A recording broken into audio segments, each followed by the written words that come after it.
Hello and welcome to episode 6 of Nuffink and Like It, the monthly trudge through the FWA on TV. I am Kieran Lefort, and joining me, as always, the other two members of my new breed, King of the Mountain and member of Bullet Club with old brother Jeff, Eddie Sideburns. Eddie, how you doing? Oh mate, I'm so excited. I cannot wait. This is I really got excited by this. So I'm really glad to be here, and I was glad to spend some time with Andy as well. Yeah, not giving too much away. I think we've got a pretty good run of episodes for this show. Oh yes, absolutely. Yes. And also, of course, the new owner of Rochdale FC, member of the Bullshit Club with his older brother, Jeff, Andy Ogden. Andy, how you doing? Up the dale, down the ale. I am the new multi-millionaire proprietor of Rochdale FC. I'll tell you what, my dad's ashes were rattling the other night. I knew something were going on. Before we get into the show proper, a couple of errors and omissions from the last show. You might notice you're getting two in March. That's because the first one was technically the February show.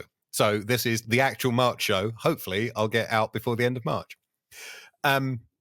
Hours after we posted the last episode, where I mentioned that we'd found the person behind the guise of Victoria de Montfort, Andrew Dice Clay on Twitter dashed that against the wall as he's found her current stage name and her IMDb profile. Nicola Campbell, if you're curious, please don't bombard the poor woman with FWA nonsense. Just let her live her life. There's also more to the Steve Carino NWA title story that I touched on. I received a message from, I'm just going to say, somebody who was backstage at both the FWA show that Carino was on and the Hammerlock show the previous night with all the title nonsense. I'm going to read this verbatim. I don't believe they'd held the title up yet officially. Wikipedia says they had, Cage Match says they hadn't. But it makes more sense that they hadn't when you get to the end of the story. The Carino versus Gary Steele match was a TLC match, which Carino and then later the NWA themselves weren't happy about. Why? Because Andre Baker, the promoter, had just advertised it on the poster. Hammerlock posters often had match snips with no wrestlers listed against them. So this was advertised as a King of the Ring knockout tournament and a TLC match. Carino had to have a hokey finish for reasons I'll come to, and so ended up climbing the ladder, retrieving the belt, but dropping it while still up the ladder, and Gary, who was lying on the canvas, caught it and was declared the winner because he had possession of the belt, and he is already shaking his head, and I think Eddie has passed out. That's proper TNA booking. It really is, isn't it? Ultimate X match where they just jumped in to get it. Yeah. Jeez, When did that thing with that San Francisco 49ers match in WCW where Booker T happened to get the box with the WCW title? Yeah, that's either the year before or this same year. Fucking hell. So you'd already had a no contest between Carino and Shinya Hashimoto 2 weeks before, and now you had this. So with three men all claiming to be champion, our correspondent's recollection is that this was when the title was held up, as this set up a three-man round robin in the US in December. Or as Andre put it to Gary after the show, congratulations, Gary, you now get to go to America to get your head kicked in by some psycho Jap. Imagine going from from wrestling Shinya Hashimoto to then going to some fuck off place in England and fighting in a hokey cage ladder match. Yeah. And a hokey ladder match where it's going to be shenanigans. Yeah. One final note from this person. Also, Guy Thunder was a lovely bloke, but was easily the least intelligent person I've ever met in wrestling. Vindicated of my love for him. Well done. Rip in peace, Go off gently into the night, Mr. Thunder. So, all the episodes we're going to talk about on this show were taped at High School Hell on November the 10th, 2001. We start with episode 21, aired March the 11th, 2002. And one image to start on.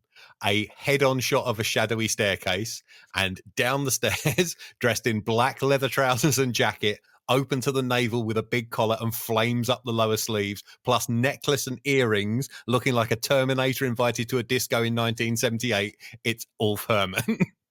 Eddie was bummed out at the lack of good talkers in the company last time out. Well, Ulf here, oh boy. He doesn't help the disco image by starting out with, yeah, tonight's the night. Yeah, party over there.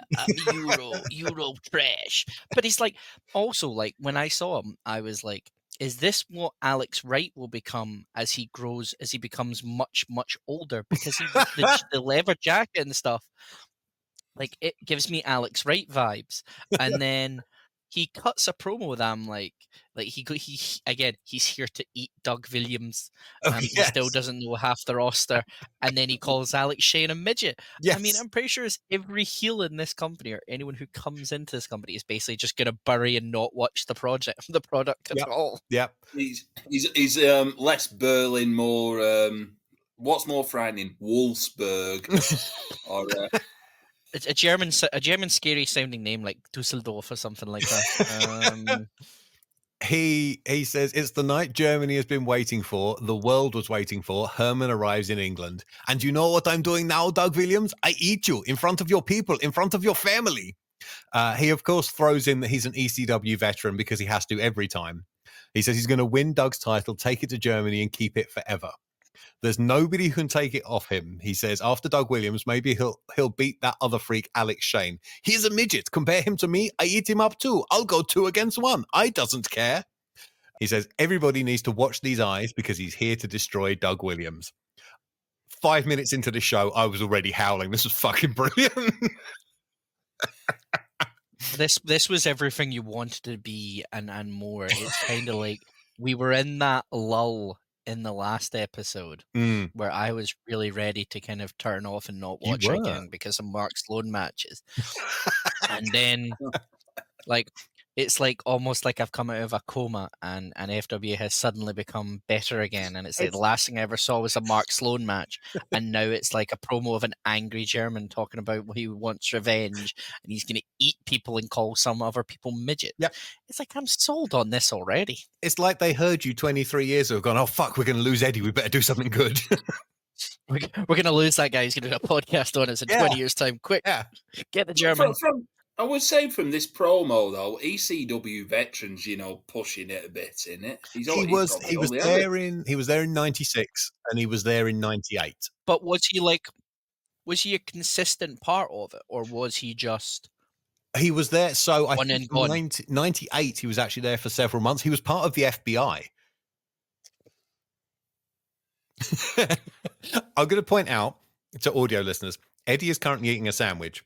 That stopped the sandwich halfway into the mouth when I explained that he was on the same team as Tracy Smothers and JT Smith. What's he doing part of the He's European. That means Italian, right? Which part of it's like a bit in Still Game where it's like it's a Scottish TV show where they ask the guy, like it's part of St. Paddy's Day, and they ask the guy what part of Ireland are you from, and it's like Springburn, which is just some place in Glasgow.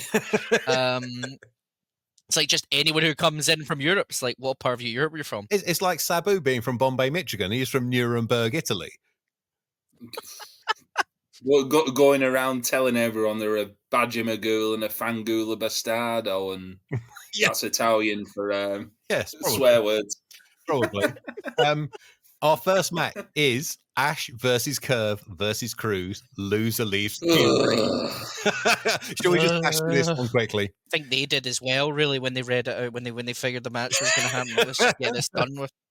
Commentator Mark Priest starts by burying Curve's back tattoo, which I would mock, but he deserves it. There are paintings in the National Gallery smaller than that tattoo.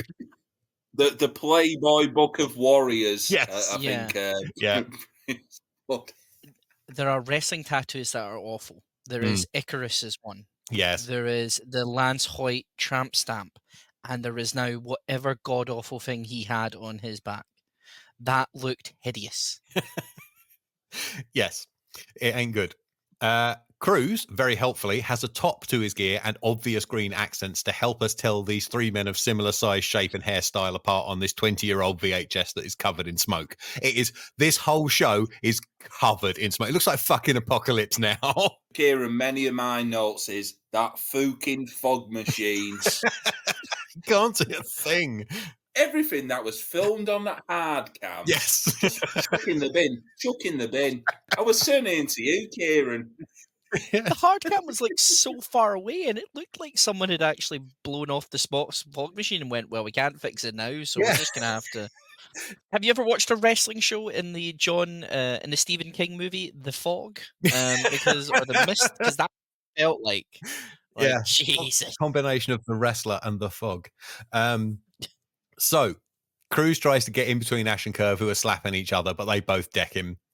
They do a long sequence of them continually missing moves on each other on the mat. And my favorite was Ash clearly getting in position for Cruz, who then runs to the wrong set of ropes and ends up dropping a leg next to where Ash was when he moves out of the way. Immediately followed by Curve doing a flip senton onto an empty section of mat where nobody was anyway. I said it's three blokes all trying to be Rob Van Dam. When teamed up, they couldn't even rob a van driver. This was fucking horrible. It was like the first ever match of Ring of Honor saw that. Or the massive match on Ring of Honor and went, right, we need to do that, but extremely more well polished and done.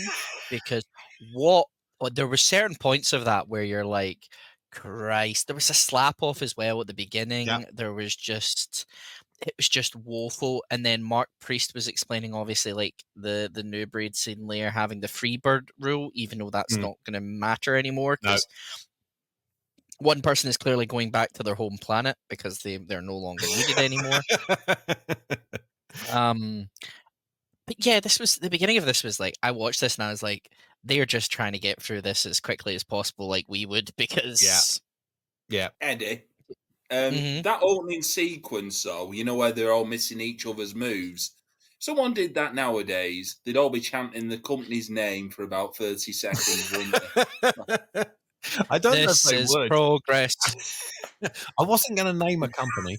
Well, I am. All right, fine. Ash and Curve double up on Cruz, who comes back to drop.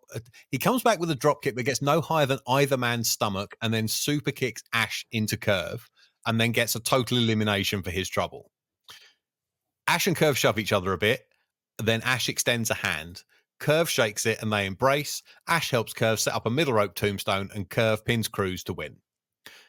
Ash and Curve celebrate together, go to help Cruz up, but he refuses and storms out. Dreadful is my next note. This was absolutely shocking. My summation of it, Kieran and Eddie, was shit, heatless, fuck off, Cruz, Princess Diana is eliminated. Wow. How did Princess Diana end up in this match? Well, he was the third one in the marriage, weren't he? So, like Princess Diana only got a long time ago, there was a match that involved Luke Gallows in it. And it was so shit that Antonio Inoki threw a chair into the ring and stopped it midway through. This is how I felt towards this. They were all useless. This was very, very, very shitty. Yeah. None of these people were great. No one came out looking great. I still don't even know why the new breed reunited just by hugging and going, oh, we're going to slap each other for a bit, and then it's going to be like, well, we just need to get rid of this guy. Like, this is a waste of the tag titles. It was just I was just glad this was done. And between these three men, these are the tag team champions. Do you want some news anyway? Yes. Regarding these three. Yes. 20 years later, these three are still fucking stinking the room up. I found out. I had a little birdie had sent me a message that said, "You'll not believe this. The new breed had a match last weekend." Yeah, same message I got as well. Oh my word. I wrote that this was everything wrong with independent wrestling at the time. It is three small, indistinguishable lads with long, dark, wet hair who have watched too many Eliminators tapes, robotically bashing their way through spot after spot with no through line for a story that makes no sense.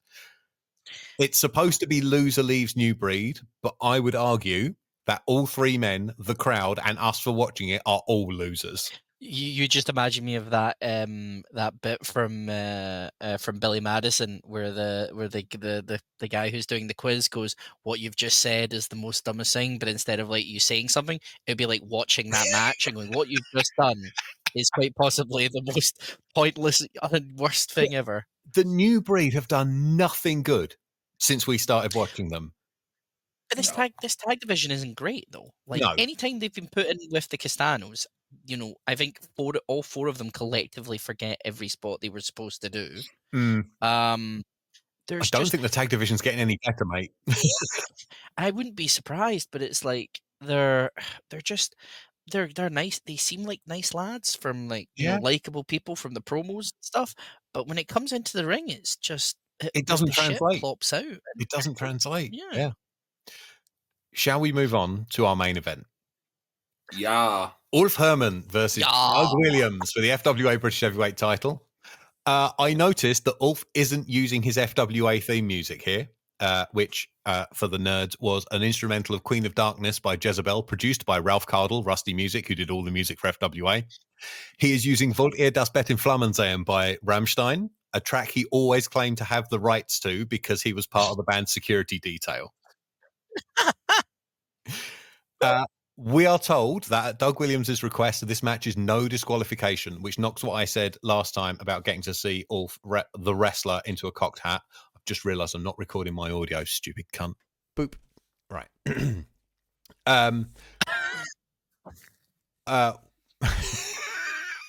We are recording in general, but I record mine locally as well, and I forgot. It's only 17 minutes. Right. My audio quality will change dramatically 15 minutes into the show. Right. Doug Williams, despite being a heel so far, is now just a babyface.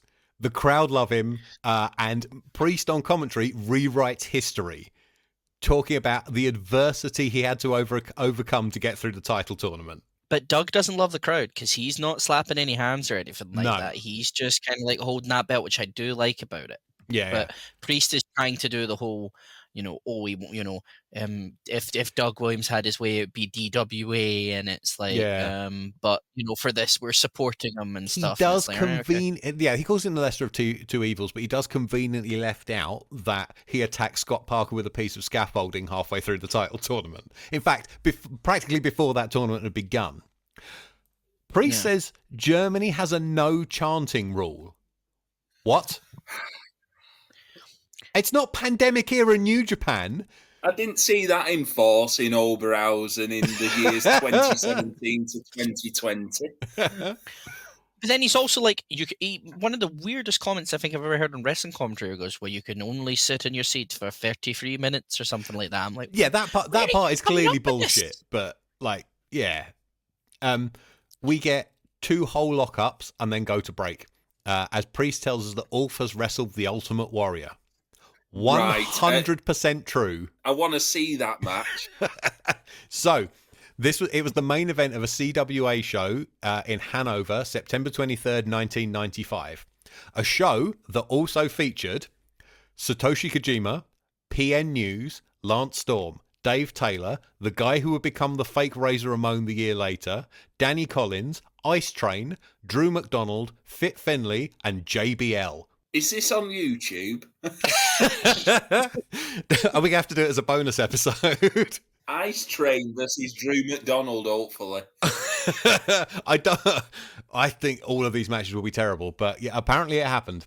Jojo Lee against Rod Price. So Jojo Lee is Satoshi Kojima. Right, okay. Texas Hawk, which I'm assuming is JBL. That's JBL, yeah. Against Ice Train. Yeah. There's a best 2 out of 3 falls tag team match, and then the Ultimate Warrior versus Ulf Herman match goes on for 18 minutes. Yeah. I need to watch this match now. If we can track it down, we'll do it. We'll do it as a bonus. All right, fine. We come back from break, and things are happening. They do some rope running that Doug briefly comes out on top of before Ulf wipes him out with a monster clothesline. There is a moment where time stands still. It's like the Matrix, and I expected the camera to start rotating around them. because Ulf whips Doug into a corner, who jumps up to the middle rope, and then neither of them can decide what is going to happen next. Ulf backs up into the opposite corner, and they look at each other for about 5 seconds, and then Herman's like, fuck it, charges over and just drop kicks Doug on the arse to send him over the top rope to the floor. Herman batters Williams around ringside and then chucks a section of the barrier into the ring. He gets reversed into it and comes back and slams Doug on it. And Priest claims this is the first time he's ever seen the railings used as a weapon in British wrestling. I will translate for the listening public. Lots of head shaking is going on my screen at the moment. Sorry. It's because he says like the FWA are the innovators of British wrestling, and Ulf is the by latest slamming people on railings. Yeah, and then like there's, to be fair, obviously one of our listeners picked up, obviously, because I thought the revenge thing was maybe a bit different. In the beginning of this match, there's a Michael Owen chant, and I was like, "What is going on here? Why are they?" And then I was like, "Right, okay, England 5, Germany 1, Michael Owen." Yeah. By the way, there was the headshots with the chair. Oh, we'll get to that. Yes. So Ulf smashes Doug over the back with the barrier and chucks it back outside as Priest says he's merely the latest in a long line of invading Huns. Back and forth striking, Herman misses a dropkick, allowing Doug to hit a bomb scare knee drop off the top rope for a near fall and a DDT for bringing a chair in. We are reminded that Alex Shane has challenged Drew McDonald after the old school beatdown we saw in Broxbourne on our last episode. The first unprotected shot to the head drops Ulf Herman to his knees, but he Ulfs up. And then the second one is harder and drops him properly. Ulf kicks out of a pin and then does, I think it was supposed to be Raven's drop toe hold into a chair, but Ulf went the wrong way. And Shit. Yeah, it was just like he fell over and kicked Doug in the shin, who then fell over into a chair. Absolute shit. Yeah. He then stamps. He then stamps that chair back into shape, and the shot he hits Doug with is much harder than the two he received. He goes for a sleeper rather than a pin, and then creases in with another big clothesline and a pretty sweet pile driver. Oh yeah. But Doug kicks out. He also kicks out of a muscle buster that Priest calls a superplex. To be fair, the term muscle buster wasn't really being bandied around wrestling in 2002. Question for you, Kieran. Yes. Was this will be before Samoa Joe? Yeah. Gotta be. Yeah. So Ulf Herman, the innovator of muscle busters. Not necessarily. No, but it's from the TV show Ultimate Muscle. It's the Kinniku Buster. Right. It's Kinnikuman's move, the Muscle Buster, the Kinniku Buster. Right. Joe is in wrestling by this point because he wrestled in he started his career in 1999. Yeah, but is he still in UPW at this point? Joe, he is 0. I think 0-1? This is 2001. 2001. Yeah, 2001. So 2001, he is beating Conan by disqualification in a company called UPW. Yeah, UPW. He was at the King of the Indies because Yeah. obviously he lost to Loki. Hmm. So yeah, and I think he's just about to go to 0-1. Yeah. He's been in 0-1 for quite a bit. So Doug escapes a second muscle buster onto the chair and hits a desperation neck breaker and then the Revolution DDT out of the corner for the pin. Apart from that weird moment of hesitation, I actually thought this was pretty good. Like, it was fast paced, it was back and forth, it was hard hitting, everything made sense, and these two looked like real wrestlers compared to the opener. It was night and day. Yeah. This is one of the things we've always talked about, and I think I've always mentioned it. There are certain matches in this that look like very much two mates, or definitely people who are in the same kind of company, probably going around the circuit, Yeah. kind of just doing what they can. This is two guys who have been outside of the UK bubble. Yes. And have obviously worked better workers. Yeah. And then obviously came and put it together. And, you know, obviously they've worked really well in this point. This is probably one of the good matches. It's a weird thing to say about Ulf Herman, but the polish showed, comparing it to the opener. Like, this is easily, okay, I would say it's the best match we've seen since Williams versus Johnny Storm. Spot the through line here. Easily the best Ulf Herman singles match I've ever seen, and possibly in the running for the best Ulf Herman match I've seen, full stop. Coming soon to must-see matches near you. No. Cameron. I've got 4 bits here. Mhm. They actually give a name to the referee, which I not heard before. Oh, yeah. Popeye Jackson. Yep, not his real name. Completely fine. No issues with me. Did okay. Priest is only one step away from saying 2 World Wars and 1 World Cup during the commentary. Yeah. Also, better than it should have been, the match as well. Yep. I did give it 2 3/4 out of 5, which is a 5-star match. Doug is a danger to the FWA, Priest says. I'm still not a clue why. No, we haven't written. He's like the Steve Davis of pro wrestling, isn't he? He does the job, but he's no personality, the lad. No, not yet. He's much better as a babyface, and we are told over and over that he is, this dangerous man, but we're never shown it. And please tell me, how many Doug Williams promos have we seen? 1? The one with Kerry Caballero would be the only one, I think. Yeah. Yeah. I think that's it. But really, he's been like, I think what they're trying to do is they're trying to show by action that he's a danger. But the problem is, we have sat through before this 4 episodes before the ones we watched for this show, where he wasn't there at all because he was away doing King of Indie. Yes. So we've kind of forgotten, the danger that he is. Yeah. And also the belt has very much become a passenger to the driver of the feuds and the stories at the moment, which is new school versus old school. Yeah. The Alex Shane universe is, the Alex Shane universe is kind of taking control. One final thing, Yes. Kieran, as well. Yes. I'm also interested in Mark Priest's comment about if Ulf had won the one, he would have melted the gold down to a bratwurst or a German sex toy. I wrote this down. He says he would have melted the belt down and used the gold to buy bratwurst or, quote, questionable German sexual entertainment. Well done. I actually buy laughed. bratwurst. Sweet baby Jesus. Here are Dino Scarlo and Drew McDonald. Dino grabs Can you stop saying that, by the way? Can you stop saying sweet baby Jesus? Get on my tits. No, it's a catchphrase now. No. Dino grabs the weird-shaped microphone on its short cable and says, on behalf of the old school and on behalf of the tradition of wrestling, you are the man for us. Doug then shakes hands with both of them, and they say there's someone they want him to meet. Someone, after we stopped recording last time, Eddie was like, where is this guy? Why hasn't he shown up yet? Robbie Brookside, the quote-unquote true British champion. I put in commas here, long-haired shite. Robbie Brooks. There's a moment where, by the way, that microphone they're holding is very much like a footballer from from football commentary from 1966. Yes, it's terrible. Yeah. It's like, but then when Robbie Brookside came out, I was like, you skinny fuck. Hello. Especially when at one point they call him the best heavyweight in the UK. Yeah. That man has not eaten enough food to be He's always taller than I remember, though. He's a lanky fella. And then one of the things as well, which I find quite funny, is they talk about how he was Priest goes on about this is the man you've seen teaming with Regal and blah blah blah blah blah. And then obviously when Brookside cuts his promo, he's like, a lot of these people have been watching too many WWE tapes. It's yeah, mate, they'd see your mate on it and be fucking hell. He says, this place is filled with people who've been watching too many WWF and ECW videos, and while they were doing that, he, Dino, and Drew were kicking ass in the ring all over the country.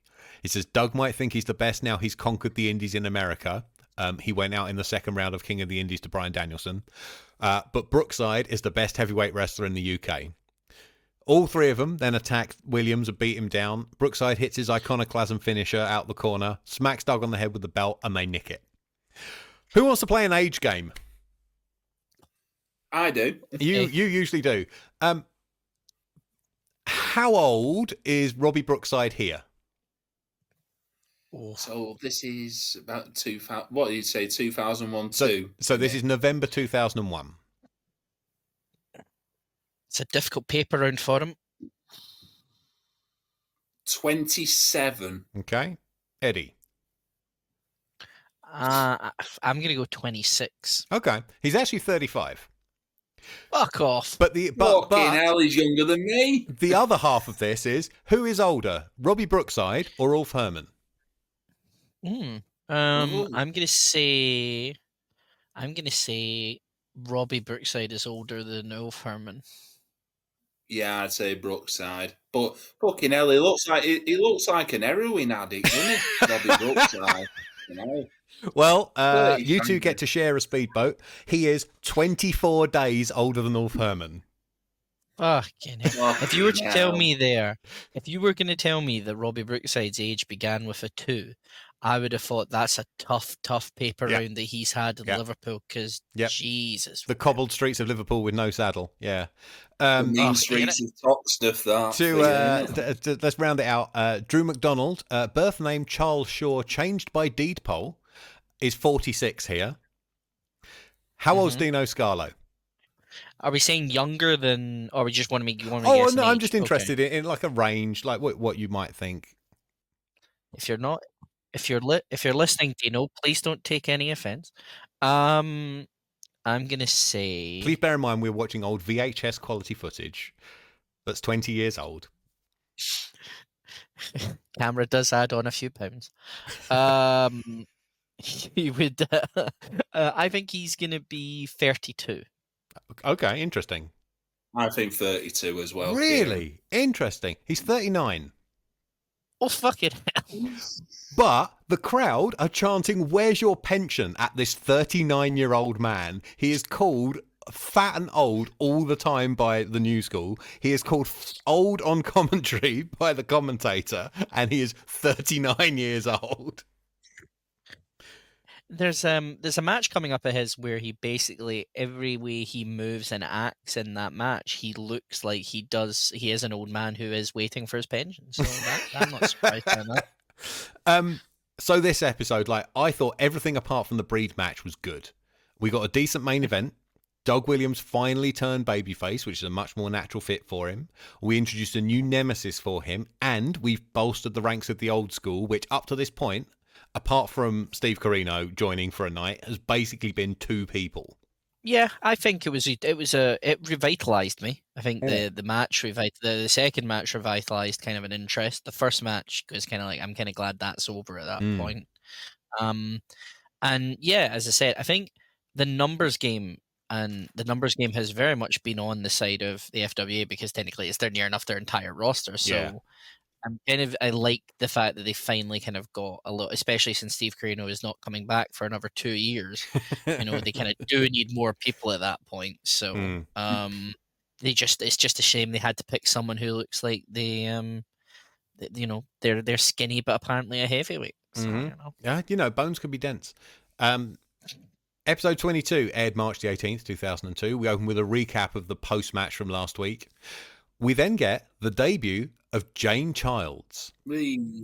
Jane Childs was a character invented by Elisar Cabrera for the FWA website, so it didn't look like he was doing everything himself. And he's as a direct quote, "to give the news a veneer of journalistic independence."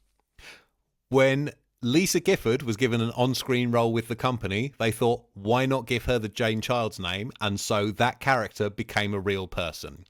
When I started working for the company, for about 6-8 months, I did not know her name was not Jane Childs. It was only when I overheard someone else calling her Lisa that I realised that was not her name. As I said, I think I said with Victoria de Montfort on an earlier episode, this stuff is so old, her outfit is back in fashion again. She says she is here on behalf of Victoria de Montfort, who was supposed to be here but hasn't arrived. And she is here to introduce the new FWA Women's Division, which shockingly gets a cheer from the crowd in Harrow, and to present the first signing. Andy, it's our first and I believe only person from Transatlantic Wrestling Challenge, Nikita. Some listeners may know her better as Winter from TNA or Katie Lee Burchill from WWE. And also Katrina Lee from Global Force. Yes. For one night, one match. One of the worst matches I've ever seen in my life, but yeah. So, quick sidebar on the FWA Women's Division. TLDR, never happened. Until 2005, Nikita only had 2 matches against other women in the FWA. One of them was a mixed tag, and we will get to see the other. Lexi 5, weren't it? The other one. All the other Nikita matches we will cover are her versus men. And I'm also reasonably sure, apart from that, we will only see one other female versus female match in the entire run of this podcast, and that won't happen for 3 years. Jane Childs, I kind of put down that she looks like Super Nanny, and I didn't know if Super Nanny was on at the time, but she looked like either that or what you would have in a movie as a British, like what you would have as like a British health inspector in a movie. Yeah, or something like that. It's sort of nice office wear, hair up, glasses on, isn't it? Is the look? That's not, yeah. And I get it because it was fashion at the time and it's somehow fashion now. But yeah, but she's also supposed to be FWA office. That's the point. Yeah, and I think when I saw her for the first time, I was like, someone new, someone I've never really seen before, heard before. I like this. Mm-hmm. And again, even bare surprise when she pops up later, which we'll discuss. We'll get to that. Because I thought I was going to be saved, but no. Kieran, would she been on the Talk Sports show at this time? I know she were on there a few times. No, Jane Childs. I don't know. No, Jane Childs. I don't know. I know Nikita was on the TalkSport show, but I don't know when. It might have been after this. I was told that she had... they say she's been wrestling for 2 years, accurate, but she had basically given it a go, decided she didn't want to do it anymore, and went back to being a dancer, and Alex convinced her to come back to wrestling. I think also one of the things, I was checking up the Wikipedia because I wanted to kind of see the origin and stuff and what she was. She apparently believed the Ultimate Warrior's mysterious origins were to be true if you were to believe Wikipedia. And also apparently she retired and then didn't come back into wrestling until she saw Alex Shane and Dominator on the Jerry Springer show. Oh, God. Oh, yeah, Jerry Springer UK. Oh, God. Yes, was, I forgot they used to use a lot of wrestlers on that. Yeah. So she says she's happy to join the FWA, etc. But oh, Fortuna! Here come Drew McDonald and Dino Scarlo, and they have a chair. And apparently, they like to be called the Double D. Oh, Kieran! Before Alex Shane mentions this in his promo, I did put straight away the pair of tits. Yes. So. I am only going to use this word. It's the only time I will use it because it is a direct quote, and I want to kind of point out what a V-shaped insult this is. Dino says the FWA stands for faggots, wallies, and arseholes. Wankers was right there. Like, who has used the word wallies since 1986? Because you could have easily went fannies, wankers. Yes, exactly. But don't forget, this is 2001 and humour is different and words are different. This is your dad who the kids have been taken away from and he's out in the streets believing that, the Waynes have been turned against him like Lemmy, but an actual, and they've stopped letting him into the darts hall, yeah. So he says he always thought that this was a place for men. Nikita, unfortunately, swipes the mic off him and hasn't thought through what she's going to say. It's along the lines of, I may only be a woman, bad start, but I am a woman, and if you're going to threaten me, you better buy some balls and become a man. Yeah. Dino responds by cracking her in the head with the chair. Drew says, back in the good old days, this would never have happened because women weren't allowed in the ring. We then have to wait forever for Alex Shane's music to warm up and to do his entrance. As he shares a brain with Andy, apparently, because he says it's apt that Drew and Dino call themselves a Double D because they're the biggest pair of tits he's ever seen. He does a Drew impression that veers towards Cork and Dublin, calls him Old MacDonald, says he's going to kick his ass all around the ring, and there are 2 things he can do about it. Drew steps forward to attack, but Mr. Blonde gets in between them, and the old school retreat. James Ty with Mark Sloan versus Scotty Rock. Yeah. Oh, the Frontier Foot Fetish Club return. Apparently, what are we doing? Apparently they're looking for someone who can get rid of Jack Xavier. Scotty Rock is no longer a gypsy. He is now an East End hard man, a bad boy from Bethnal Green. Priest says, I don't even know why these two are fighting, forgetting that wrestlers wrestle each other for money and to move up title contention rankings. Rock is on top early, battering Ty around the ring and then diving on him on the floor. Sloan kicks him with the weakest stomp I've ever seen in my life. Back inside, Rock hits a top rope drop kick for a lame 2 count from the referee, and my next note says cue Eddie. Oh yeah, it was an awful. I'm pretty sure. I don't even think he actually counted the one. I just heard one slap on the mat, and I was like, "What on earth is this thing?" He's the guy with long hair they call Smiley O'Hare or Brendan O'Hare sometimes, and he doesn't so much slap the mat as caress it gently. It's like he's stroking a kitten every time he goes to count. Yeah, it's like he's taking his sweet ass time. So, I mean, like don't worry, Ref Watch so far has been fine. I don't think there's been anything massively wrong, but like, there's just the occasional one where it's like, I don't know about that. I'm not sure what you're playing at here, pal. I mean, this match, to be fair, just was like, I didn't get it. I just didn't understand it. I was like, no.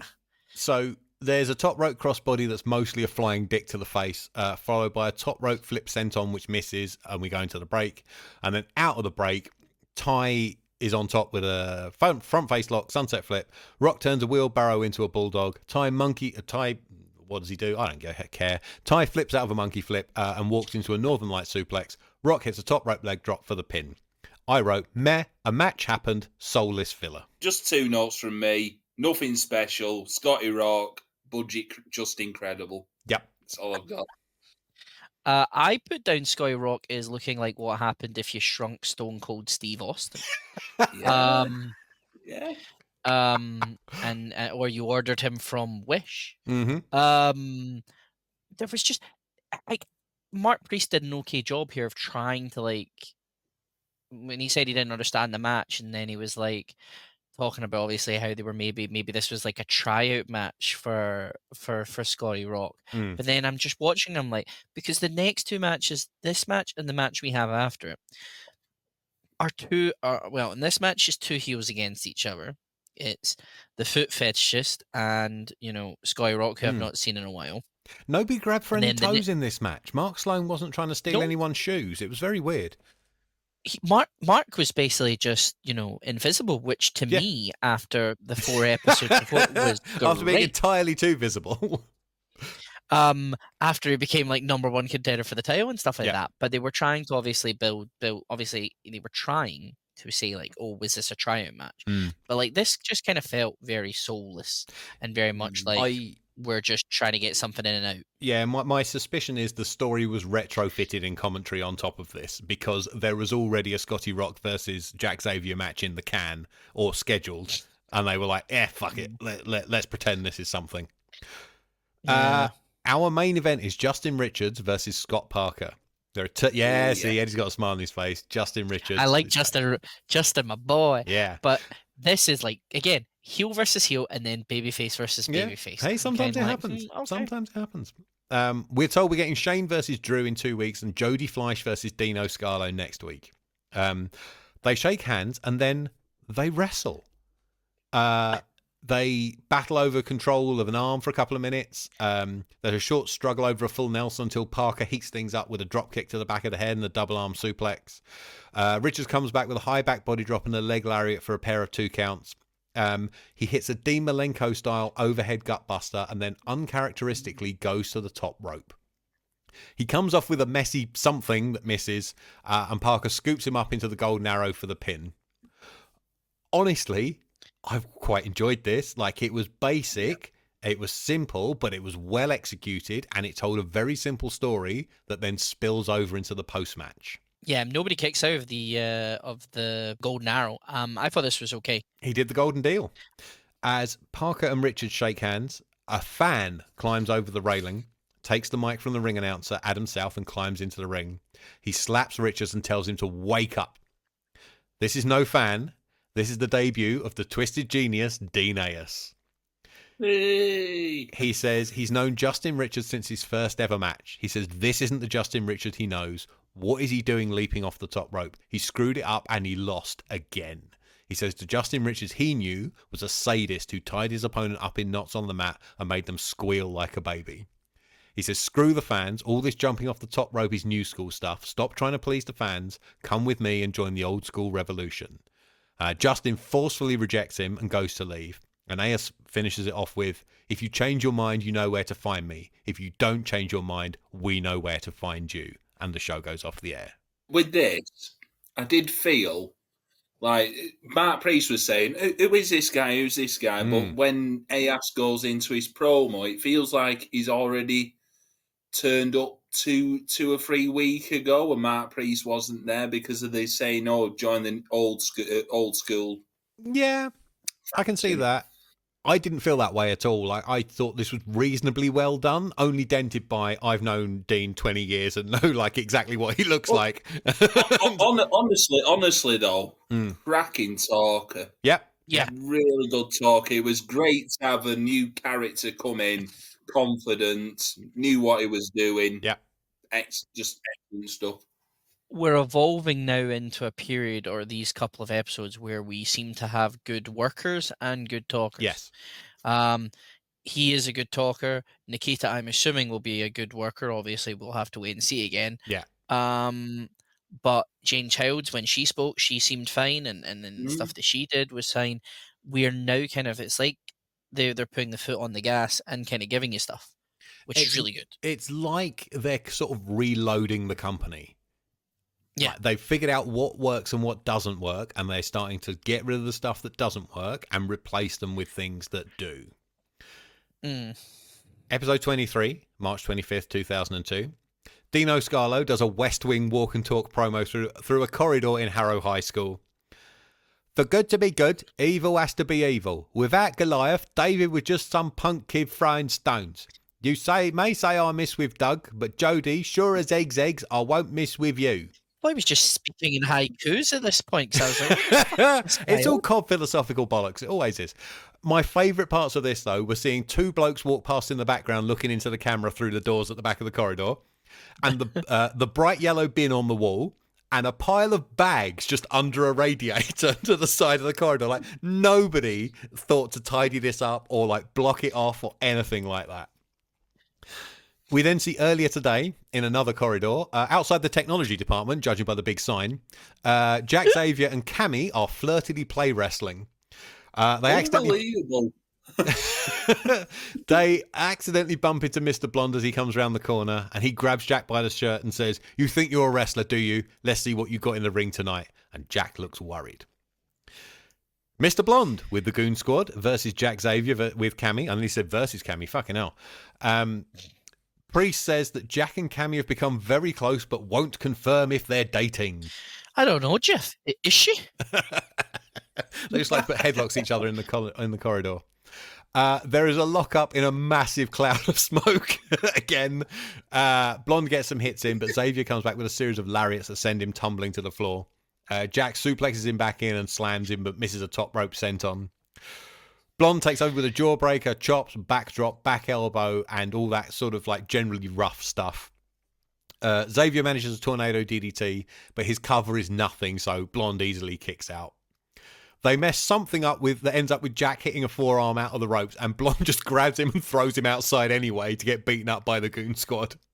Yeah, it's like they're going for like the leapfrog stuff, the sleep leap, and they do, and then he just suddenly gets up and is like, "Well, I'm just gonna," and then he just kind of almost clashes into each other. Yeah, there's also a moment, by the way, in the small segment that leads up to this, where like obviously when he goes with C in the ring, and then the zoom shot goes on to Cammy and Jack Xavier, which felt like it was like something out of a telenovela or like EastEnders, where it's like I was gonna hear the dum dum dum at the end of it, like, oh god, here we go. Hey, we're a long way from the film parodies, aren't we? Yeah, we're just kind of, I don't know where we're at now. Yeah. So Cammy weakly taps one of the goons on the back to make them stop attacking Xavier and runs away. The referee takes forever to take Flash Barker's obvious cue to look away so he can punch Jack Xavier in the balls. The ref has made that. Sorry, I did forget. I said there was not going to be much ref watch. There was. Yeah. The ref has made a fucking fool of during this. He's yelling, "Look over there," and he just won't. Flash then hits maybe the stiffest stinger splash I've ever seen. He does this great long run up, and then the jump is short and fast. And like he's basically a barrel with arms and legs, and it looks like Jack got squashed in the corner. Xavier dodges a lariat in the corner, comes back with an enzui-giri, and takes the ref so that Cammy can run in and hit her sliding kick to Mr. Blonde's plums in the corner. I think this is the only move she ever does in this company. Also, these two are the baby faces, and she's kicking people in the nuts. Yeah. Is she supposed to be like Lita or something? Is she basically cosplaying? Yes. Yeah. Don't forget, 2001, Lita is hot shit in WWF at this point. The Hardys and Lita. So Jack Xavier has a poster of Mikey Whipwreck on his wall, and Cammy has a picture of Lita on hers. Yeah. So he's Matt Hardy then, isn't he? Jack Xavier. if he's Lita. I will take Mikey Whipwreck over Matt Hardy any day of the week. We're not going to suddenly think of 2024 and Jack Xavier becomes like starts chanting up. Only one of those people will show up in the FWA. Xavier with a bubble bomb that Priest calls a butt bump for a 2 count. His own stinger splash, misses a second one, gets clotheslined out of his shoes. Flash hits a Michinoku driver, but Xavier gets his foot on the ropes. He hits the Flash in the pan, the roll of the dice or whatever we're calling it, but pulls Jack up at the 2 count. Xavier makes him pay for that with the sky high / elbow thing that really needs a name. He connects with a Rob Van Dam forward roll into a shoulder block in the corner, misses a second one, and takes the Iron Fist punch to the face for the pin. Again, apart from one botchy spot, perfectly fine TV match. I think this better established Flash / Blonde as a hard bastard who can just punch you in the face and pin you. And Xavier is better established as a lovable underdog who will always try his hardest. I put on my notes, this probably rated better than the Old Firm and Doug match. I went 3.25 on this. But, Flash Barker just doesn't fail as an act. He's similar to Justin Richards. He's at mid-card level, but you know what you're going to... He is like, Ron Seal, isn't he? Does exactly what it says on the tin. But what a gimmick, Ron Seal. He's just very good. And what's he called? Funky Chunky Monkey Hero is, he's coming along. He's still learning. He's still learning. Like, he's only been wrestling about a year at this point. I wasn't a big fan of this. Okay. It kind of left me for a bit of a loop at certain points, and I think like some of Jack's offense is not the best. There's like a moment where he does a flip into a rolling shoulder. No, he does a rolling pulley into a shoulder block and I was just like, I do not believe any of this is actually. I believe Mr. Blonde was going to win, obviously, because I kind of had that idea. But like by that point, I'm just like the ref interference stuff. It was funny. It was more funny than a kind of good match for me. Yeah, they're picking up on all the bad things about US TV wrestling of the time. The ref distraction, the interfering female valet, but Jack Xavier is supposed to be the underdog babyface, but you can see him purposely take the ref so he doesn't see Cammy. Like that should have been worked out beforehand. That, like, for example, I don't know, he's checking his knee and the ref goes over to make sure he's still okay, and Cammy slides in behind his back. Like, he should not be taking the ref so she can get her stuff in. Yeah, like, I mean, like, the bit where it's like, ref, look over there. Like, that bit, that could easily be done by one of those goons popping up and getting on the apron. And then... Yes, exactly. There's 4 other dudes around ringside. And I did like how Mr. Blonde is kind of, even though he's technically by association babyface, I do like how he did have the sinisterness still. And obviously he's like, I'm not one to mess with this little punk and his will she or won't she girlfriend have bumped into me in the back, so we're gonna have a fight over this. The Ross and Rachel of the FWA. It's not Ross. Yeah, Ross. Maybe Alfie and Kat, from his standards. But it's like I do kind of like how we're still, because I like how he's kind of, even though Alex is a face, he's kind of like still his own person, even though he's kind of at the moment standing side by side with. Yeah. One thing, well, Eddie mentioned then about the leather coat crew on the outside. Don't get involved much, do they? I mean, it's probably best that they don't, because they're all trainees. They're just big lads. I know, but you would like to see a bit of movement from them to earn the 10 quid. I mean, come on, Stick, do something. Come on, you know. FWA music CD ad with a new voiceover. Is he trying a fucking accent here? Yes. What the fuck was that? It is Priest putting on an American accent, but at least he's not talking about getting down at his funky parties anymore. Shark in a darts tournament, Dino Scarlo makes his entrance to what I swear is neither his theme nor the old school theme, and then we go to break. After the break, Dino Scarlo versus Jody Fleisch. Oh, I will say with this, and I think I sent you to the picture, all I could think of watching this match was, I've got to think of darts players with waistcoats, and I sent you a picture of Rod Harrington. It was near enough like a lookalike, but then more of a lookalike, and I think he might have played in a waistcoat once or twice. Is Eddie might know him, Colin Lloyd. Oh, Jaws. Yeah. I genuinely would not have been surprised if, as a rib, they would have had him come out to the Big Break theme song. Because that's the way that he kind of looked to me. It's a cross between Big Break and Bullseye, isn't it? Yeah, he's like kind of a very angry looking, like Steve Davis at points with hair, but not ginger. He's more the look of Tony Drago in it than Steve Davis. But it's like he.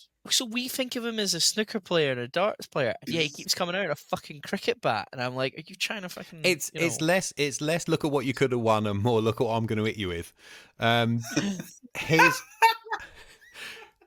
His face is bright red 45 seconds into this match. He's done. He's done 45 seconds in. Don't forget, he is 39. He is a bit fat. He is wrestling in a shirt, trousers, waistcoat, knee pads, elbow pads. When he is on offense, I like that he was using holds and throws, but we're shown that Jody can wrestle as well. Like, he's not just a flippy guy. And then when Jody goes on offense, Dino tries to keep up, but the younger guy is obviously better at this stuff. He cannot do a cartwheel to save his life. But that doesn't matter for this character. It doesn't matter. No, I know. But but again, that kind of works as well with what he's trying to like show up, because there's moments in this where he is like, it is completely two different kind of offenses. Yeah. And I kind of like it that, you know, it's very, I kind of get where you were coming from. It's very much an interesting kind of dynamic we're getting here. After that, though, like, his offense becomes very much not that of an old school wrestler. Like, he does a pop-up cutter back when it was a DDP move rather than a Randy Orton one. There's also a move, so he flings Jody outside a couple of times and then brings him back in with a shockingly cool move that someone has to steal, where he bends Jody backwards over the top rope, posts himself up in the corner, and leg drops him across the throat to bring him over the ropes. He's too short to be doing that, but somebody taller needs to bring that back. Dino with a neck breaker, pair of low drop kicks, and a cross arm bar on the injured arm, but Fleisch gets the ropes. When they get back up, Dino invents the Rainmaker in a Harrow High School gym. And then something gets edited out as we cut to fan cam showing a largely immobile crowd. And when we cut back, Jody is on offense with flying moves. Because it's sick, because I think Thingy's on commentary going that he's Jody is down, and then it's like, no, we're still looking at him right back up doing he's like, Dino retreated to the corner to catch his breath, and they could have saved this. So it's a double whip reversal, and they could have saved it by chopping out the first reversal. Dino ducks a springboard, and Jody just flies out the ring, and Dino won't let him in, keeps kicking him off the apron. Dino looks like he was going. Dino, when you watch the springboard, he looks like he's just like going for a nap. It's Yes, just like, he doesn't duck all forwards. good. He ducks. My note, Ed, is Dino is literally blowing out of his ass during this point. But hell. imagine anybody trying to keep up with 2001 Jodie Fleisch. I will say up until that point, Kieran, like it's really good between them that, you know. There's part of this is Dino is one of Jodie's trainers, and when they're doing the rope running in short bursts, he can keep up just enough, but it's still messy enough that it is clearly an old man who is being outclassed by like the new model. So Jodie eventually makes it back in, and they do one of the high-speed rope runnings with Fleisch getting boosted up into a hands-free backflip off the top rope. A spin kick that would have taken Dino's head off if he hadn't ducked it, and an enziguri that sends Scarlo flying outside. Fleisch goes to run up the ropes into a dive, but slips and gets his leg caught. And this is where Scarlo attacks. He uses a chair, and then Drew comes out, and they lay in shots with the cricket bat and the chair, and the match is called off with Jodie announced the winner by DQ. Kieran, thinking about this spot, do you think it was on purpose that he fucked up? So, I thought yes. And then I got an email from Deep Throat number 1 that said Dino versus Jodie was always going to end in a DQ with interference, but with interference from Drew, which was why he was so quick to come out. They made the best of Jodie's unfortunate fuck up. I was thinking that they did really well, just like if it wasn't the finish, thinking on the fly. Yeah, it was organic. It looked right. It looked good. Also, I think the ending of that as well was really quite on fire until obviously that unfortunately happened, because that crowd was really getting into it with kind of the moves they were doing and stuff. And the leap from Jodie was like, there was a moment where Andy Boy Simmons was at one of the ring boys. He looked like he was trying to stifle a laugh. He mostly just sits there looking bored off his ass. I was trying to work out if the kid in the glasses next to him is the guy who would become Max Voltage. Yeah. I'm not sure. I've also been thinking about it, and Dino Scarlo, right? I think his voice reminded me of a character from Only Fools and Horses, and I was trying to think what was the name of the character, and it was Tony Angelino, the singing Quiet.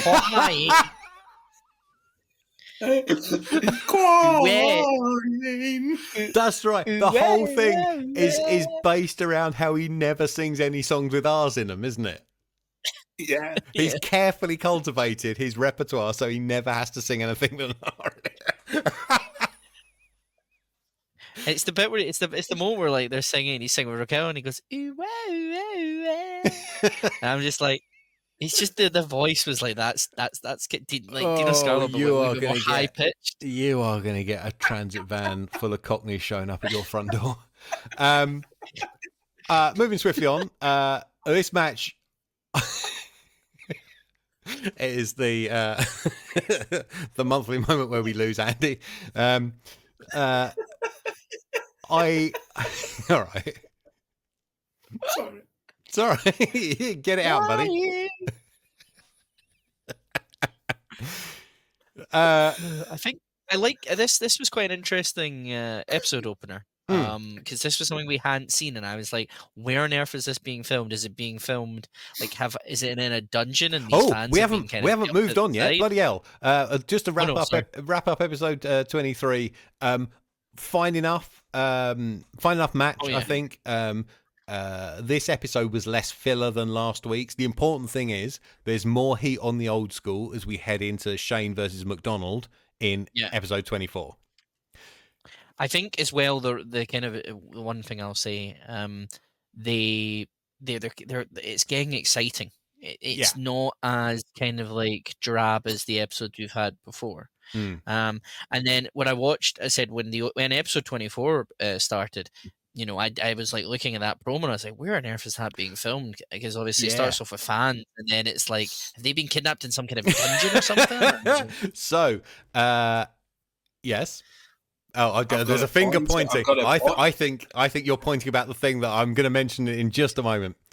I've got a point about this anyway. Yes. Episode 24, April 2nd, 2002. In some kind of sex dungeon somewhere. It's a brick archway.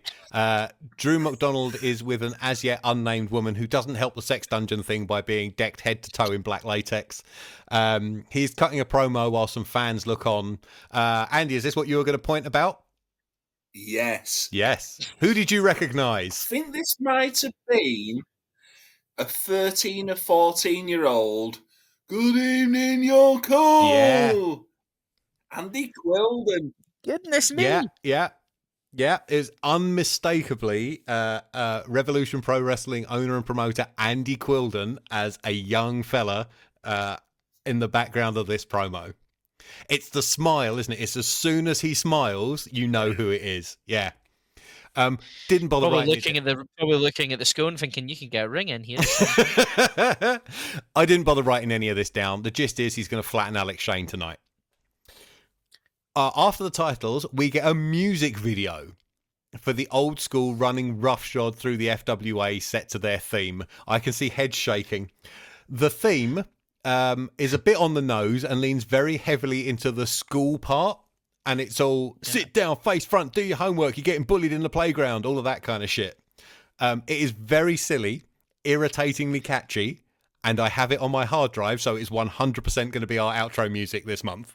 Yeah, send me that over, please.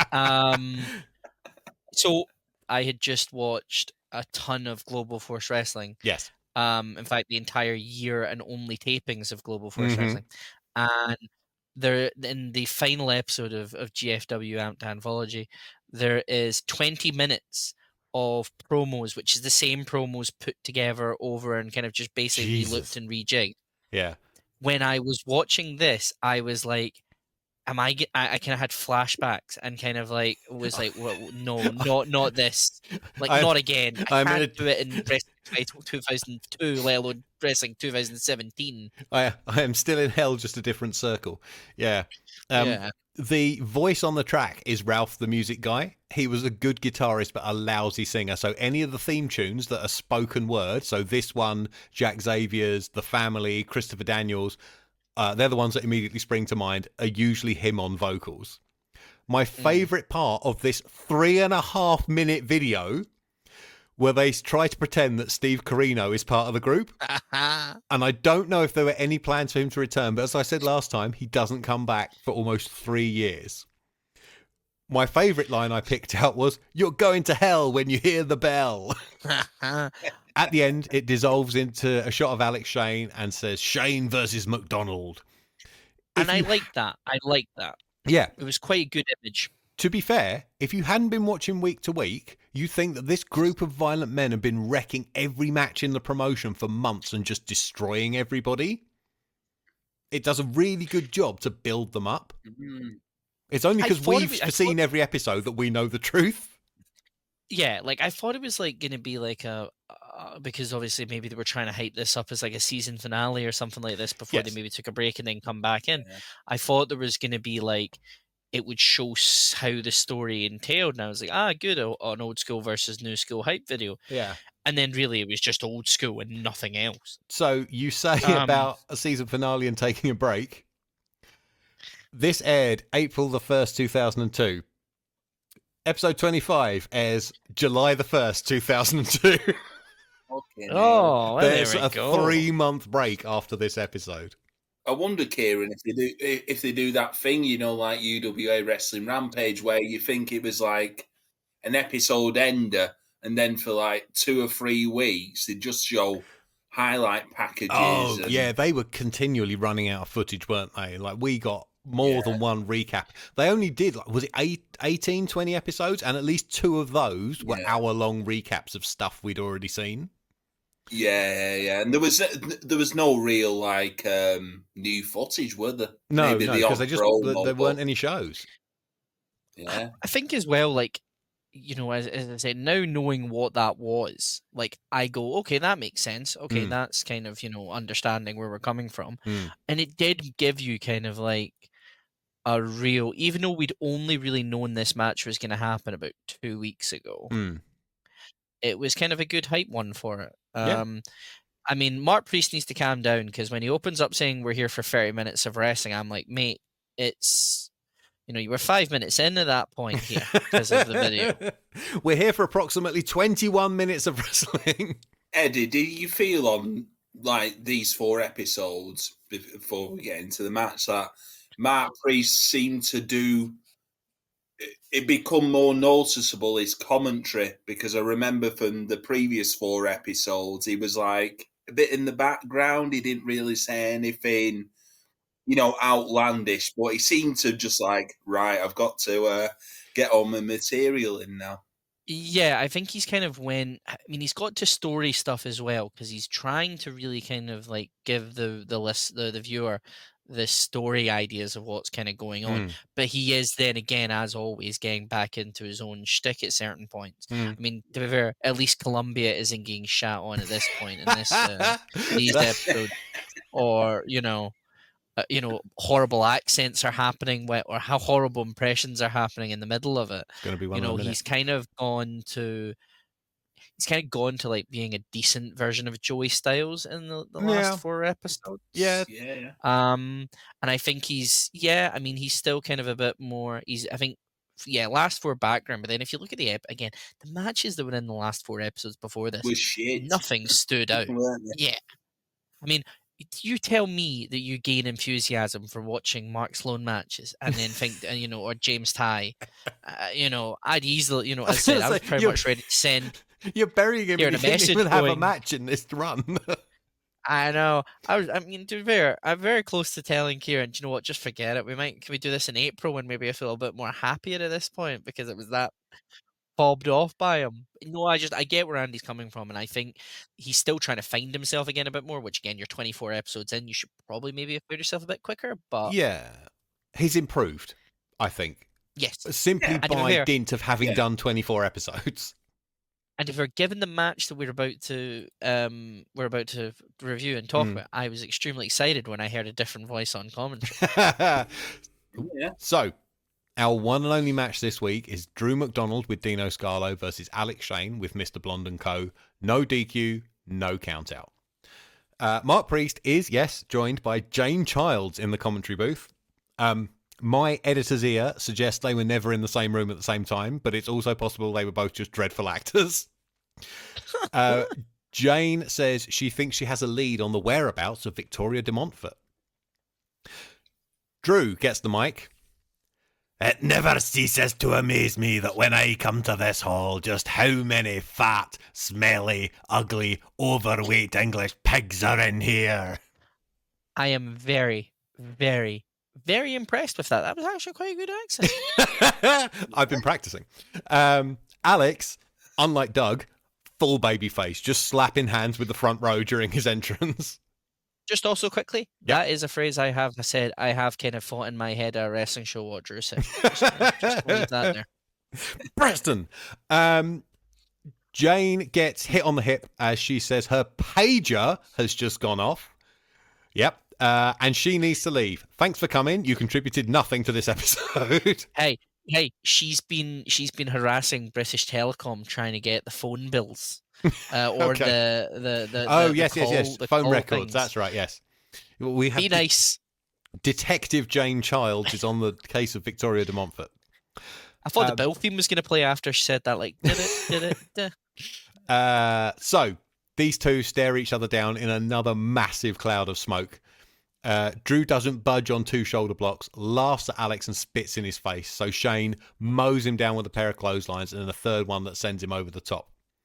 He fakes a tope and spits in Drew's face through the ropes, which he does about as well as Rose in Titanic, and then does his Silver King dive over the corner that mostly hits Dino Scarlo. Alex slingshots Drew back inside, but Dino joins Mark Sloan's foot fetish club, grabbing Shane's foot as he runs the ropes, allowing McDonald to hit a stunner, apparently called the Celtic Crusher here.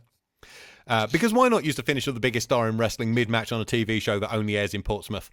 Well, he is bald with a goatee, so he has got license to do it. So if Scotty Rock is what happens when you shrink Stone Cold Steve Austin, is Drew McDonald what happens when you just pump him full of water? You pump him full of water and you leave him out in the sun for a bit too longer than Well, expected. well, it won't be water, it'll be iron brew, won't it? Being Scottish. It's like, yes. For audio listeners, which is all of you, Eddie just waved his can of iron brew at the camera. Side note, Dire Iron Brew is one of the worst things I've ever put in my mouth. I bought a can of it by mistake. It really was like licking the rust off a girder. It was fucking horrendous. So this is Iron Brew Extra, which I've been drinking quite a lot of recently. It's actually not that bad. Is it like the Coke? Is it the Coke Zero of Iron Brew? Yeah, I mean, if we want to go into quick detail about it, on a quick side note, the sugar, they changed the recipe because of the sugar tax, because they refused to pay the higher amount, but Coke do it, so that's fine. I was going to say quickly, Eddie, my Iron Brew story.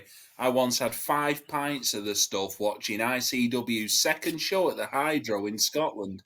Fucking hell! That's that's Wednesday, Freddie. And then and they never ran the Hydro again. I'm assuming it was the second one. Then they never run the Hydro again. So, They never. What happened when I got fired? That company just went. Right, carry on. So what was I going to say? Yeah, Drew basically looks like if somebody overstuffed a leather couch and stuck a goatee on it. Mahogany, very mahogany, very mahogany leather. Yes. Our second mahogany grandpa. So Drew follows up with a trio of elbow drops for a 2 count. Priest talks about Scott Parker beating Drew in a table match that was actually a Falls Count Anywhere match that just had a table bump for the finish, and Drew no-sold that after the pin anyway. Did we notice the moment where Shane is like, and I don't know if we missed it, where Shane is like trying to tell, Drew to get up, and he's like trying to like edge him on. He's like really trying to get aggressively use his hands, please, because it's like almost like Drew's taking his sweet ass time. Please never use the phrase "edge him on" this show again. Drew kicks Alex. Drew kicks Alex in the bollocks and hits a Michinoku driver for another 2 count. What is it about all the heels using the Michinoku driver? But Alex comes back with an appallingly shot Shane Station to take them both out of the ring, and we go into the break. When we come back, Alex is getting whipped into the railings, but comes back to hurl Drew into the front row and smash him into the Strong Style Tapes table. I believe the creator of the website we spoke about on the last episode is videoing this on her camcorder from behind the table. Why? What use is that? What use is your fucking bootleg footage going to be? That is the FWA fan cam, isn't it? No, it's not. I thought it was. No. Well, imitations. That's great. I just love how it's like broad daylight, just her with her small camera where she's looking into like the lensing going. Yeah. It's before the days of everything having a screen. It had a viewfinder. So they go up to the stage where McDonald takes a slam but reverses the check up from the neck up into a back suplex. They battle across to the other side of the building where Shane gets thrown into the wall but ducks a chair shot and sort of super kicks it into Drew's face. There was a great moment where you could tell this dated, because you could see one of the fans trying to get out of the way, and in their hand you could see tapes. They were holding like tapes they'd obviously clearly bought, and I was like, wonderful. Well, I can tell you for a fact the FWA didn't go to DVD till 2004, and I can tell you that because I made their first ever DVDs. Well, that's why you're the expert here. They were entirely VHS up until that point. Can I also say that Mark Priest says that the FW, well, kind of basically was saying the FW may have broken health and safety protocols with the amount of people they had in the in the building. There were I'm going to give them credit. That place was fucking packed. Yeah. Like, these guys are trying to brawl through the crowd, and there's like, it might as well be at a Taylor Swift concert. There is no room to move. They have got as many people as they can legally get in there, and probably 25 more. And the thing is, like, you can feel it, even though it was very smoky. You could feel how many people were in there, and it was like, geez, this is like, this is good numbers for this time. Like, some of the matches were James Ty versus Scotty Rock, but some of them were heated. As you were talking about, like, the reactions Jody was getting as like towards the end of the Dino match on the last episode. So Alex tombstones Drew on the floor as Dino Scarlo comes out and very politely asks some fans to move out of the way. Like, his character should be like shoving them over and whacking them with the bat, but no, he's like patting them on the shoulder trying to get them to move. Alex catches his cricket bat shot and chases him off with the bat. Dino, remember, we're in a school gym here. Dino climbs the monkey bars to get to the platform over the entranceway with the show stealer in hot pursuit. I have got two men shaking their heads at me here. I felt it was like very and then like up the stairs we go. Yakety Benny Alex. Hill, Yeah. proper Benny Hill. This. Yeah. So they end up on here. Scarlo gets run into the wall on one side and then run all the way to the other to hit what I presume they thought was another wall behind the curtain, but is actually a window you can hear smash as Dino bashes into it. I will have to ask our deep throats if they knew about this or not, like if they knew it was a window behind there. Shane teases diving off, but Dino grabs him and throws him off, which means the only difference is he lands on a group of his trainees rather than on an old Scotsman. I have never liked spots and angles with planted fans. Like, it kind of tells the stupid ones it's okay for them to get involved, and it always breaks the illusion when the fans getting involved are all over 6 foot, jacked, and have stupid haircuts. It would have made much more sense for him to land on his security guys who are just standing in the aisle, particularly with what comes later. Like, would that not add an extra note to what comes after the match? Yeah. So they get back in the ring. Shane cuts off Drew on the top rope and goes for a superplex, but Robbie Brookside hits the ring and clobbers him with a cricket bat. Mr. Blonde clears the ring with a chair and then smashes Alex Shane on the head with it. I cheered. The rest of Shane's security team run in and get between them and then turn and beat down Shane. Dean Ayers and Justin Richards join them as the crowd start chanting, "You sold out." Am I the only one, or did either of you get a big bang of Undertaker versus Yokozuna at the 1994 Royal Rumble? All it needed was a white Alex Shane on the screen ascending to heaven.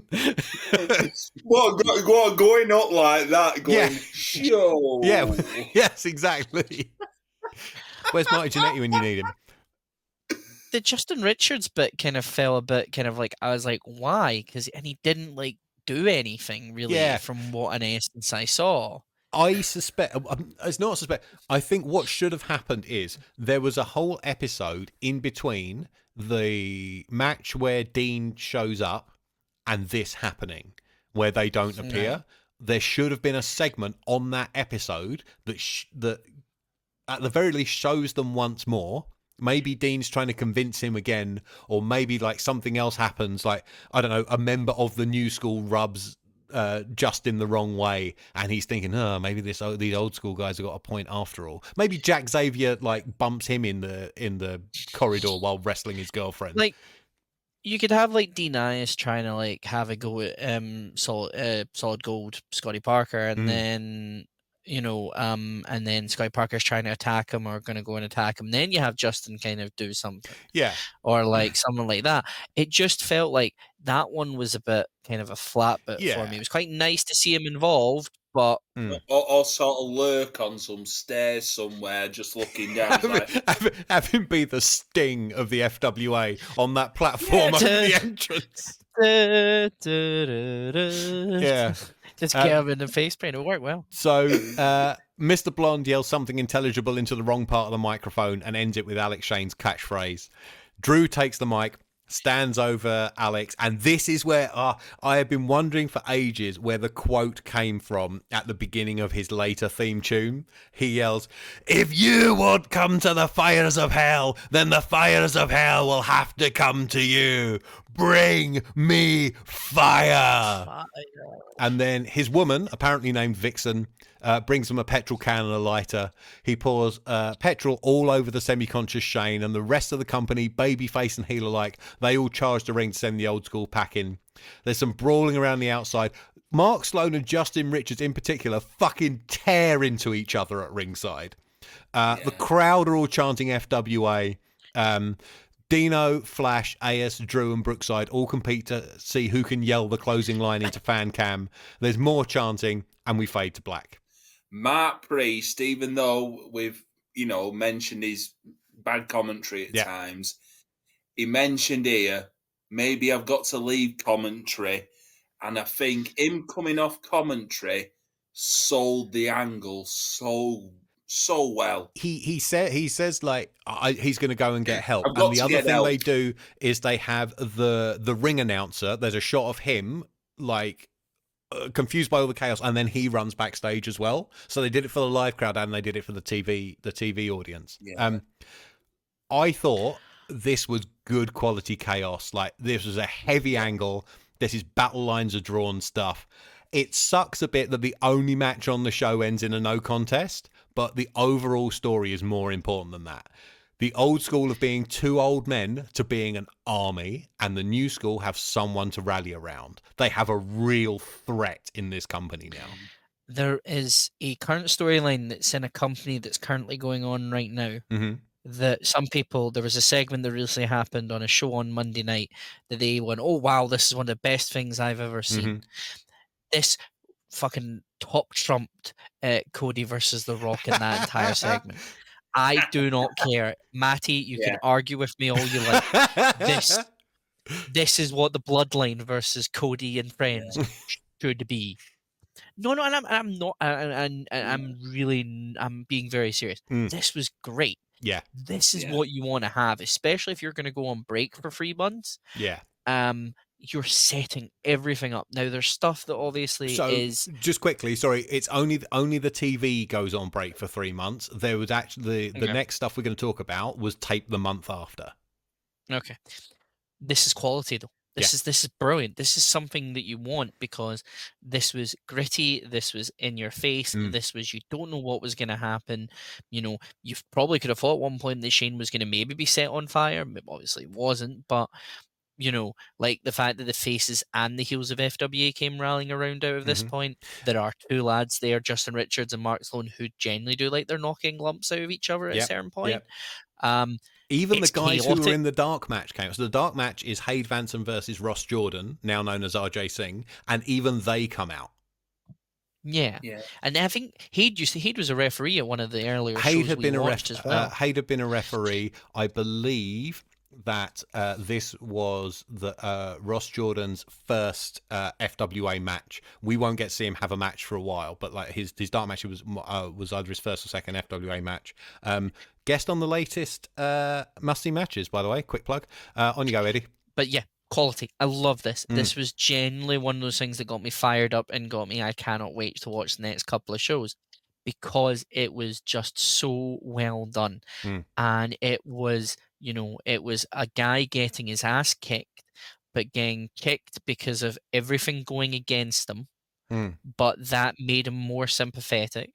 I did kind of on point say, where are the baby faces? Where are the baby faces? And then finally all the baby faces and even the heels came out. I was shocked by that. Also, don't forget, Alex Shane, for most of his run, has not been a babyface. So you can say, where are the baby faces? But in kayfabe, think of all the people he has pissed off and attacked and beaten up backstage. Why do they want to save him? Why do they want to save this prick? And that's when they go to the petrol stuff, and it's like, oh fuck, they're going to kill him. Yeah. And also wreck the ring, and those things are expensive. Yeah. You would have someone staring at, it's like me and Andy will get this reference, like James Mason looking at his ring in PCW again. You better not fucking ruin that. With that sausage roll, Yeah, get that fucking sausage roll cleaned up, please, pal. But this was quality. Like, everything about this was a great way. And yeah, it was better than something that is on TV currently recently for a company that hasn't shown much blood and guts. High but praise. Like, this was fucking quality, and it got me really excited for what's happening next. And it was like, where are we going to go from here? Because now, as we kind of mentioned, the old school now have numbers. They have numbers now. I don't know whether the bodyguards are actually going to stick around, but they've got numbers. You've got Mr. Blonde, who I assume then on now changes to become Flash Barker. It's not massive spoiler to say yes, the Mr. Blonde name is gone, and from now on he'll be Flash Barker. Yeah. You've got them. You've got Justin Richards, who I'm really excited to see what he can do. I did wonder, I thought to myself, is the only sign of showing that Justin Richards is heel is that he came out in a black shirt? Because obviously, that's a dastardly bad guy color. I think but, again, doesn't Priest say on commentary, "Oh, Justin Richards is here. Oh no, he's joining them." Yeah, he's like, Justin Richards here. Oh no, he's with Dania. So well, he's joining them then. Yeah. It would be great if you'd just seen a shot of him hitting Shane at least once. Yeah. And then it'd be like, right, okay, so we know now. Those two mostly come out to watch rather than get involved. But yeah. And again, and as you said, they're reloading the roster. Mhm. You know, they've lost Guy Funder, Mhm. R.I.P. Not really, but you know they've lost Guy Funder. They're down. You know they've now replaced him with kind of getting someone else in, Justin Richards. They've now got a voice for someone in Dean Ias. Mhm. You know they've got Jane Childs. They're reloading. They've got Ulf Herman. They've they've now got Robbie Brookside. This kind of feels like, right, we're taking up a bit of a level. And we're now escalating this into quite, this feud is going to be the main. Every match in the next couple of episodes we're going to be seeing is probably going to be new school versus old school, which I'm like, yeah, I can deal with that. I'm happy with that. But yeah, I love this. Absolutely loved it. Andy? I was like myself, 5-star angle, really just excellent. I think when you were saying, Kieran, about a bad guy who's everything's coming home to roost, it's very much like Bailey in WWE at the moment, where Bianca Belair's like the good person, like you've done all this to me, why should I care about you? And then all the goodies end up running into save her, and Alex Shane being Bailey.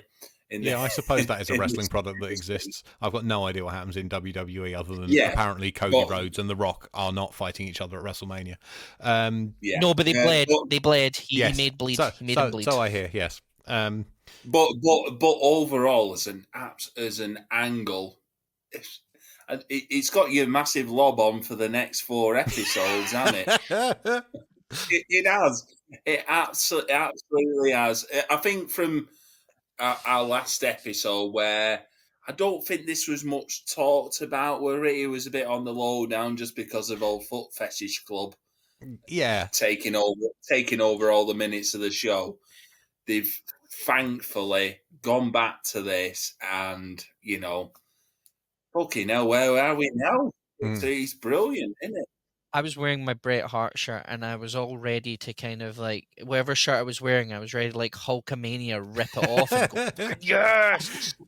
No! Come on! Like, that's how involved I got in this. And again, Andy's completely correct, especially with the Bailey trope as well. And I know, Kieran, you don't watch that stuff, and really neither do I, in essence. It's very much a kind of, as I said, this is a guy who, this is Codyverse. This is Codyverse stuff, but it's Shaneverse. It's like that time where, like, he got beaten up in Dynamite, where he got beaten up by, like, nearly everyone of the Dark Order, and then, like, even fucking Brandy got attacked by Anna Jane, stuff like that.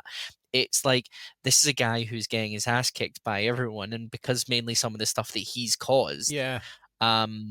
And it was just, it made you really, really interested and really excited. Then to the rest of the roster, it's the enemy of my enemy is my friend. Yeah. Like, He gets an applause at the end, and they're all like, he does, well, come on up, Jane. I am with both of you here. I like this was excellent stuff. I thought these 4 episodes, this is the best block of shows we've had to talk about so far. 100%. Obviously, there were a couple of poor matches. I am finally starting to understand why the old school, new school thing was such a hot ticket and is so fondly remembered. This Harrow show must have been a hell of a show to be at. So much stuff happened. The debuts of a bunch of people who would all be important to the company going forward. Like hot matches, hot angles, like the ending to end all endings. Like thumbs up. I really, really enjoyed this. Yeah, absolutely brilliant. And again, I think, as I said, I think Andy made a good point. For a good while, we had kind of we've not got away from it, but this story hadn't picked back up. Yeah. So for us to then go back to it again, but this time they went, right, we're going to light rocket fuel to this. and pour it over Alex Shane. And pour over Alex Shane. But again, as I said, it's now a case of it's not just two guys and an American who fucks off and doesn't come back for 3 years. You know, they went, right, here we got Robbie Brookside. He'll be your Carino replacement, but he's just, you know, a thin stick insect heavyweight. Yeah. 7 new people joined the old school in this angle. Yeah. 8 if you want to count this Vixen woman. Fucking hell, it feels like that. You know when ECW joined WCW on that invasion on that Monday Night Raw where just everything happened in 2 hours. Feels like that. So while I was watching this, it was like there was many TNA. I was watching TNA. I had TNA stuff on in the background. It was like when the World Elite joined the Main Event Mafia, or when like Fortune joined Immortal. And it's like, you know, the amount of people that joined into that, it was like, whoa. This was taped on November the 10th, 2001. ECW joins the Alliance was July the 9th, 2001. Ooh. Obviously, they're watching Raw. The thing was, it would have ended then, wouldn't it? The Survivor Series, it would have. When is Survivor Series 2001? It's around that time, November.